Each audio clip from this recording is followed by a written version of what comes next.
this fall as students across the country head back to school. She's got a lot of studying to do to begin the education of Sarah Palin.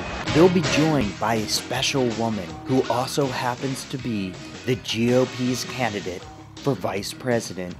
What is it exactly that the VP does? Yep. After attending 6 different colleges in 6 years, this curriculum is sure to be a lot tougher. But I was there. I wasn't here in the classroom. I was up to my knees in rice paddies with Johnson Edwards going up against Charlie, slugging it out with him, while pussies like you were back here partying, putting headbands on, doing drugs, listening to the goddamn Beatle albums. Like Billy Madison before her, Sarah will need to complete classes in record time, and with government tax cuts on education, this is one school without a debate team to practice those pre-written speeches by George Bush's speechwriter. Yep, absolutely. Starring Joe Lieberman as the Jewish Studies professor. What? Karl Rove, Jackie Chan, Sacha Baron Cohen, the late great Sam Kinison,